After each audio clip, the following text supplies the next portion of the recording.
محمد رضوان صاحب. جی السلام ٹھیک ہے بھائی, علیکم. وعلیکم السلام ورحمۃ اللہ. میں تمام لوگوں سے کہنا چاہوں گا جو بھی آئندہ کالرز آئیں کہ اگر آپ کو بات رکھنی ہے نا تو مختصر رکھیں, فوری طور پر ٹو دا پوائنٹ, ادھر ادھر کی بات نہ کریں. اس سے کیا ہوتا ہے کہ جو بھی, میں صرف آپ کو نہیں کہہ رہا ہوں, معاف کیجیے گا, سبھی لوگوں کو کہہ رہا ہوں, اس سے کیا ہوتا ہے کہ بات جو ہے پھر وہ ڈیریل ہو جاتی ہے, ادھر کی ادھر چلی جاتی ہے. تو مختصر کر لیں بات. جی اب آپ فرمائیں. جی مفتی صاحب, مجھے تھوڑا سا ایک یہ سوال تھا. پہلے تو السلام علیکم وعلیکم السلام. جی مجھے یہ سوال تھا کہ اگر ہمیں قرآن کو سیکھنا ہے تو ایک بیسٹ طریقہ کیسا ہے اس کا, اور حدیث کو پڑھنے کے لیے, مطلب میں ابھی اسٹارٹ کرنا چاہ رہا ہوں کچھ معلومات کرنے کے لیے, تو اس کو کیسا اسٹارٹ کریں, یہ ایک آپ سے سوال تھا. اور دوسری چیز, میں نے ایک کسی مرتد کے یہاں پر سنا تھا کہ زمزم کا ذکر قرآن میں نہیں ہے, تو میں بھی سرچ کیا اسلام 360 ایپ میں اور دیکھے, تو وہاں پر مجھے نہیں ملا. تو اس کے لیے تھوڑا سا آپ سے سوال تھا بس. جی شکریہ. آپ کے پہلے سوال کا مختصر جواب یہ ہے کہ آپ کسی کی نگرانی میں, کسی معتبر عالم دین کی نگرانی میں قرآن کریم پڑھیں. کوئی معتبر وہ خود تفسیر کرتے ہوں, یا وہ کوئی آپ کو تفسیر کی کتاب دیں, اور وہ آپ اس طریقے سے پڑھیں کہ جہاں جہاں آپ کو کوئی اشکال, کوئی سوال ہو تو آپ ان سے وہ پوچھ لیں. تو اس طریقے سے آپ کا قرآن کے مطالعے کا آغاز ہونا چاہیے. حدیث کا جو مطالعہ ہے وہ اس کے بعد کی بات ہے.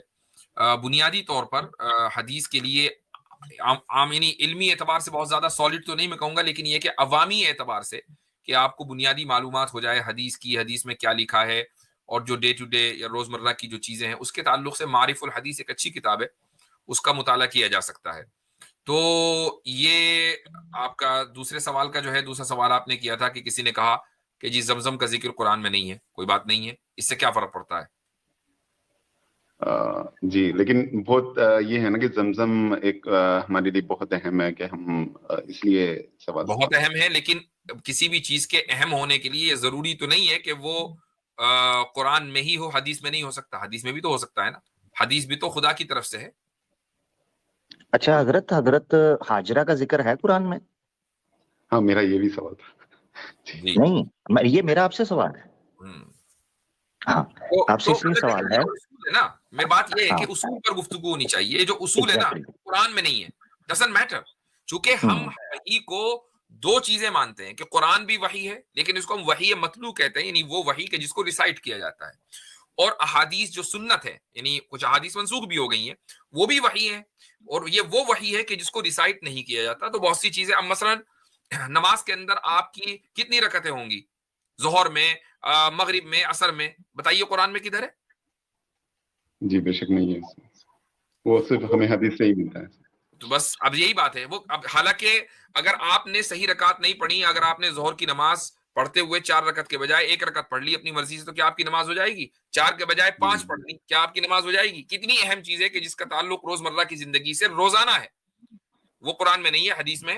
یہی تو پیغام ہے اسلام کا, کہ آپ دین کو قرآن میں منحصر نہ سمجھیں. قرآن اس کا جو کانسٹیٹیوشنل ٹیکسٹ ہے, اور حدیث اس کی تشریح اور اس کی ایکسپلینیشن ہے. جی بے شک, لیکن بھٹکانے والے بہت ہے, تو اس لیے سوال پیدا ہو جاتے. جی شکریہ مفتی صاحب, ماشاءاللہ بہت اچھا دکھا آپ سے بات کر کے. چلیں ٹھیک جزاک اللہ خیر. اچھا بھائی, اگلے صاحب اچھا اس پر نا, سوری حضرت, اس پر نا میں, چونکہ عاصم بھائی بیٹھے ہوئے ہیں تو میں یہ جملہ بولنا چاہتا ہوں. زیادہ تر غلط فہمیاں ہمارے ان مسلمین کو جو نیا نیا اسلام کی طرف رجوع کرتے ہیں, یا اسلام سے محبت بھی ہو مگر اس کا مطالعہ شروع کرتے ہیں نیا نیا کسی بھی ایج میں, ان کے لیے ایک مسئلہ یہ ہوتا ہے کہ جب تک آپ کو اسلام کا جو اپسٹمالوجی ہے وہ نہیں آپ کو پتہ چلے گی, تو کئی سوالات جو ہیں وہ آٹومیٹکلی خود بخود جنم لینا شروع ہو جائیں گے جن کی کوئی تعلق نہیں ہے. مثال کے طور پر یہ تعلق اسلامک اپسٹمالوجی کو نہ سمجھنے کی وجہ سے ہے, کہ مثلا کسی چیز کا ذکر قرآن میں نہیں آیا, لہذا کچھ نہ کچھ تو گڑبڑ ہے.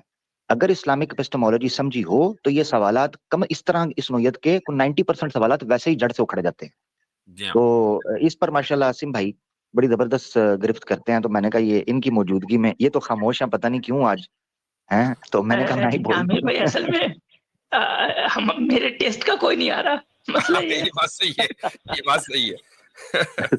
چلے صحیح. آپ جو ہے چارہ ڈال کے انتظار کریں.